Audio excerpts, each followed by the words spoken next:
Hi, everybody. Welcome to the attraction chapter part 1. So, we're going to talk about attraction and what we mean by attraction. Now, to begin, we need to just start with some basic stuff. So, first, I'm going to ask you, when you think of attraction, what is the definition that you give? What is your definition of attraction? Okay, now I'm assuming that whatever you wrote something to the effect of wanting to be with or feeling drawn to, etc. So the basic form, the basic definition that we're going to give for attraction is desire to approach. Now I know that sounds pretty basic because it is pretty basic. But when I'm talking about attraction, I'm not just talking about sexual attraction here. We're talking about the desire to approach. And that doesn't even need to be physically. It can be physically, but it can also be emotionally, right? Or in some other way. So you know what this is like when you go to the museum with a kid. They want to reach out and touch something, right? They're attracted to the things at the museum. They're awesome, right? They want to touch them. They want to grab them. That is the desire to approach. They're attracted to those things. All right. When we talk about attraction, we are not just talking about romantic or sexual attraction. We're talking about the desire to approach. And that means that it can be anything from the idea of liking. So, for example, I am attracted to a Snickers bar. I am A-OK saying that I am attracted to a Snickers bar because I want to approach it. I want to eat it. I am attracted to a Snickers bar. I'm also attracted to my wife. Now, I agree that these are not exactly the same kinds of attraction. There's certain differences in the way that I'm attracted to a Snickers bar than I am towards my wife, but I am attracted to both of those things, and it's a spectrum. So what I'm showing here is that there's a spectrum. Just a little bit of attraction, a little desire to approach, that's on my Snickers bar, to a lot, which is my wife. Somewhere in the middle, I got corn dogs because I like corn dogs a lot. Anyway, when we're talking about attraction, we are talking about a context of attitudes. An attitude is an evaluation of an object. An attraction is a positive attitude. You have a positive attitude that can be weak or strong, right? So anything on the spectrum from a weak attitude, weak positive attitude, that would be liking, like for a Snickers bar, to a strong positive attitude, that would be my attraction to my wife, for example. Okay? All of those are forms of positive attitudes, and they have a desire to approach. You're attracted to it. You feel like you really, literally want to be closer to that thing. That's what we're discussing in attraction. So normally we're talking about things like liking, right? Liking to love. That would constitute attraction. All right. So let me ask you this. What's the fundamental basis of attraction? So why are you attracted to people or things? Why? When we think about why we're attracted to things because they bring us some form of reward. Now, some of you are thinking, oh, it's not that selfish. I'm attracted because I'm a loving person and I love that person. It's not, no, I'm not saying that you're a selfish person because you get rewards from something, right? I'm saying that that attraction, somehow you find that rewarding. Now, that can be pretty overt. It can be selfish. I'm not saying that it can't. But I'm not saying that this is some like calculated thing. Oh, I'm only going to do this if I find this explicit. No, I'm saying that sometimes these rewards are just incidental or tangential towards what's going on. So what do I mean by that? Well, let's ask you, what kind of rewards do you get for being attracted? And let's make it specific to people, right? So think about family, friends, lovers, whatever. What are some rewards that you glean from attraction? In the literature, when we talk about rewards from attraction, we talk about direct rewards and indirect rewards. So, for example, a direct reward would be something like money, right? So you might be attracted to somebody because they got a lot of cash, and so they can give you a direct reward of cash, right? That's directly rewarding. Status is also a direct reward. My candy bars in your lunch. Let's talk about that. So my wife and I, when we got married, I didn't expect. I would take my lunch to school. We were in grad school at the time, and and so I'd take my lunch, and then every once in a while she'd sneak a candy bar in my lunch and maybe leave a little note. Right? That's a direct reward because I got candy bars that I didn't have before. Okay. Twitterpation, this is not a scientific term. It's not an academic term. In the movie Bambi, the little bunny at springtime becomes what he calls Twitterpated when he sees the female bunny, right? You know what I'm talking about. It's that zing, that woo, yeah. Then you see that special someone. That is a reward, right? That zing you get when you see them, direct reward. There are also indirect rewards. These are indirect rewards that happen by association. That is, you associate that person with this kind of reward. Remember when we talked about misattribution of arousal? Excitation transfer is very similar to that.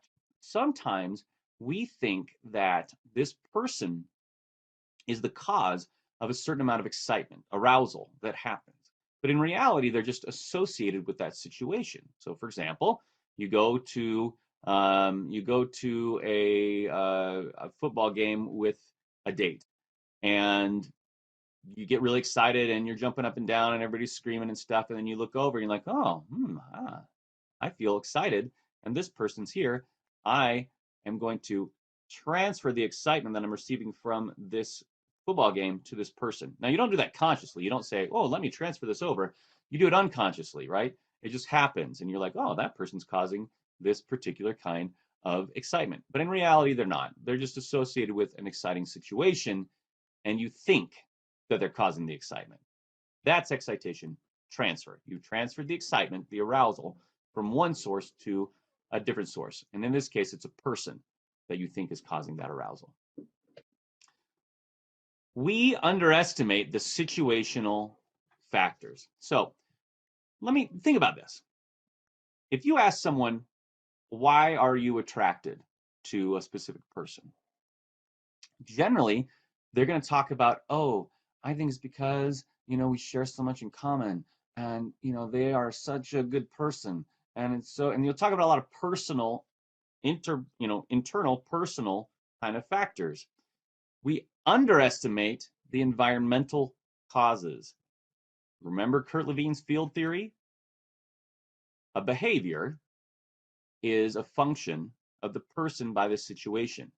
So attraction is also a function of the personality traits, but also there's situational, environmental factors that influence attraction, and we don't even realize it. So when you read books about attraction, etc., they'll often talk about the free choice. Oh, find someone who loves you, and they don't talk about stuff like, hey, make sure that you actually interact with people, because otherwise you're not going to be attracted to them. Meaning, just put yourself in a situation where you can feel attracted. So we have a tendency to discount the influence of social context, meaning environmental, social context. Remember, this is social psychology, so we focus on the situation, the social situation. I'll give you a couple examples. So let's talk about proximity. I'm going to do this quote. This quote is just an example quote. This is not something that you need to worry about memorizing.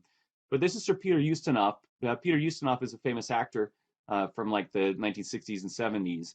And his quote is, contrary to popular belief, I do not believe that friends are necessarily the people who you like best. They're merely the people who got there first. He's meant that tongue in cheek, but in reality, that's kind of true. There's a very famous study that was in the early careers of Leon Festinger, Kurt Levine, and those people, where they're looking at who is friends with whom. Now, this time they were looking at MIT, and at the time, MIT had married housing. So students who were married, they had specific housing for those married students. And it was random as to where you were placed. Well, what they did is they followed the students at the beginning of the school year, and over the course of the year, they said, all right, now who are your best friends? Now remember, this is random. They were assigned to their house randomly, okay?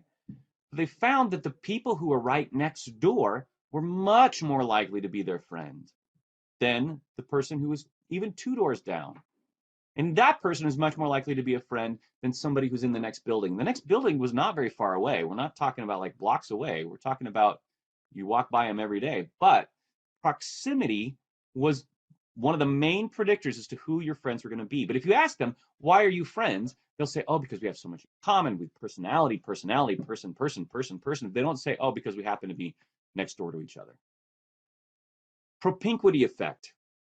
The propinquity effect, this you do need to know. Propinquity means that the more you see and interact with a certain person, the more likely they are to become your friend or even your intimate partner. Propinquity means the more you interact with somebody, meaning just being in their physical proximity, the more likely you are to be attracted to them. Propinquity. Another example, so let's keep going with this, with the proximity. We're more likely to meet and interact with people who are in our proximity. So I think about my kids, for example, and who their friends are. Well, a lot of their friends just happen to live in a house near to us. The reason why they're friends is probably less because of their personality traits. And it is true that there's certain similarities that they share because they live in the same area. That's true. But the fact that there's other people who probably are even more similar who live not too far away would mean that they should be friends with those people. But they tend to be friends with people who live close by.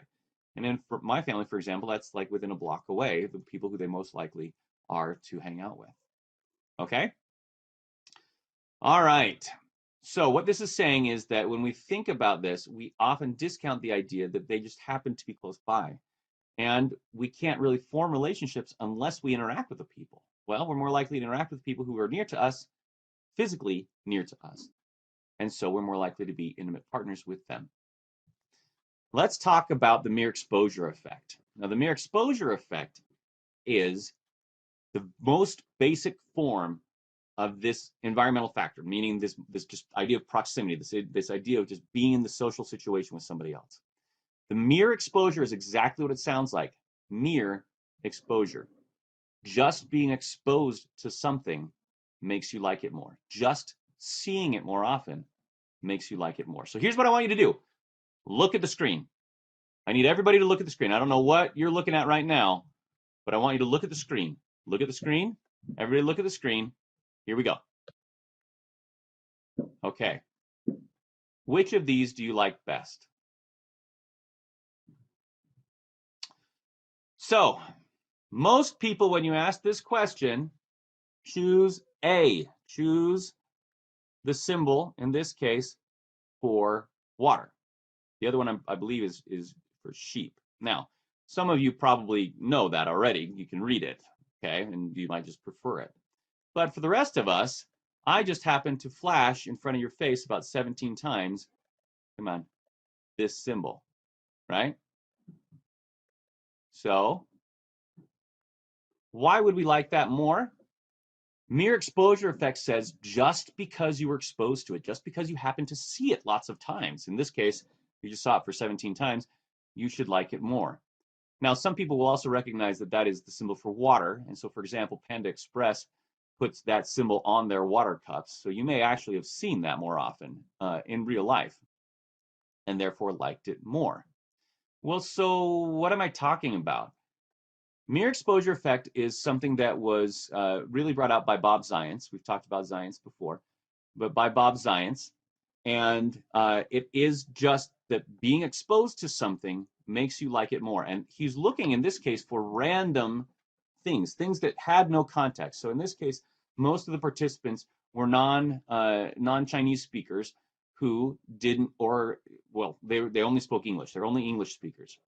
And he did this by flipping it around, right? So he, in this case, subconsciously, people were not even aware that they were being exposed to a specific symbol. And he would switch it around. It wasn't always the water symbol, for example. He also did this with yearbook photos.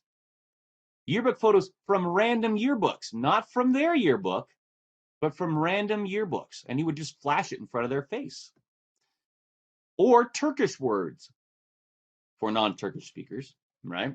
For Turkish words. And he would randomly choose which one would be flashed in front of their face more often than the others. And what he found is just exposing them, just flashing it in front of their face, and even non-consciously, even subconsciously, people preferred the thing they saw more often. So what you see right here is the exposure level. That means how many times it was flashed in front of their face. This is the favorability rating. The orange line, Chinese pictographs, blue is Turkish words, green is yearbook photos. And you see that for whatever the stimulus was, the more that they were exposed, even without them realizing it, the more they liked it, the more they favored it. We are attracted to things that we are familiar with, that we see more often. So, by the way, this is I don't think SoSuave.com is real anymore, but this was by Alan Thompson, who's saying, hey, if you want to pick up, if you want the secrets of meeting, dating, and attracting women, then you should just be there, right? Saying the mirror exposure effect means just show up and be in her presence, and she's more likely to be attracted to you, which, by the way, is true. Overall, if everything else being equal, just being exposed to someone, seeing him more often, would make you more attractive. Now, think about this in terms of marketing that people do. So how many times have you seen a Starbucks logo, for example? Part of the way that they do that is just being there, right? Being on every corner, making sure that you've seen it more often. And by seeing it more often, you're more likely to like it. So let's talk about some exceptions. Some of you are like, wait a minute. I happen to know that the more I'm exposed to my little brother, the more I dislike him. That's not mere exposure effect. Well, let's talk about some exceptions. The first is the social allergy effect. So if somebody has an annoying habit that they do over and over and over again, so if I'm constantly going,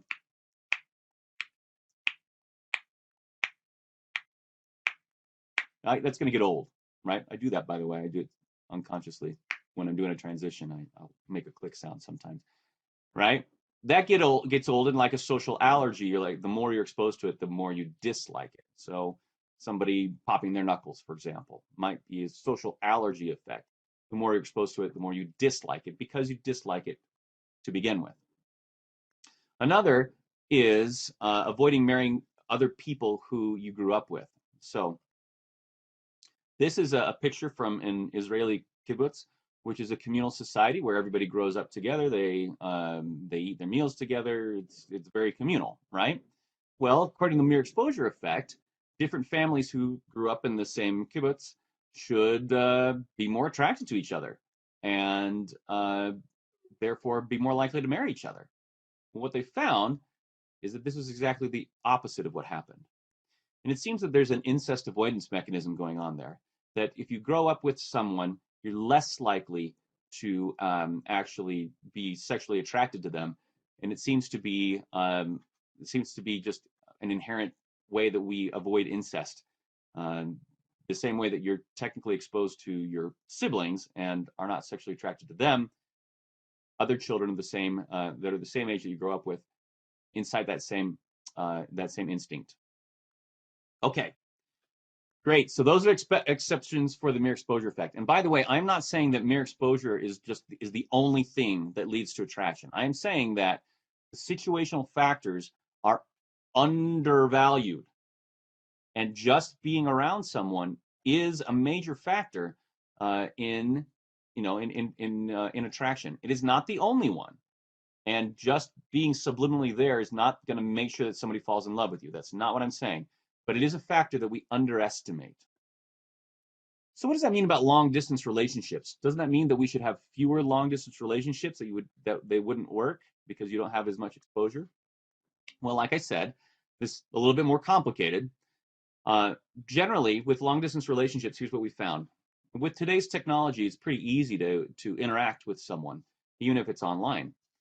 And generally, when somebody's in a long distance relationship, they tend to, at least, have been in a close, physical proximity relationship first, and then that changed to long distance relationship. So what they found now in more recent literature is that long distance relationships in recent years are actually just as likely to, they're not more likely to end up in a breakup, is what I'm saying, right? Long distance relationships are not more likely to end up in a breakup during the distancing. However, when people get back together, when they move back closer to each other and they're in proximity, people who have been in a long distance relationship are more likely to break up within the first few weeks or months right after getting back together and meaning into the same physical space. What seems to be happening is that while people are distant, they have certain expectations, rules, scripts that they go through. Their schema of each other tends to be formed in a different way. So, for example, when people in a long distance relationship, they're more likely to have a specific time of day where you will call your girlfriend, for example, right? And you always call her up at 10 p.m. and you talk for 30 minutes and that's it, right? Well, when people are in physical proximity with each other, they tend to have more costs involved in the relationship. So, expectations of spending more time together. We're not just going to call at 10 p.m. We're going to, expect to eat dinner together and do other things and do things that might be emotionally more costly as opposed to just a phone call or a Zoom chat or something like that over time. And what people find is that when they get back together, those schemas that were formed during the long distance part, they don't conform with the reality of their relationship, which can lead to disillusionment with the relationship. Okay, here's what we're going to do. I'm going to show you pictures of 3 women and 3 men. So these are heterosexual couples. And I want you to guess which woman is dating which man. Does that make sense? So I'm going to show you the women and the men, and you are going to choose who is dating whom. All right? So here we go. These are the photos. They're all heterosexual couples. There are 3 couples here. Who is dating whom?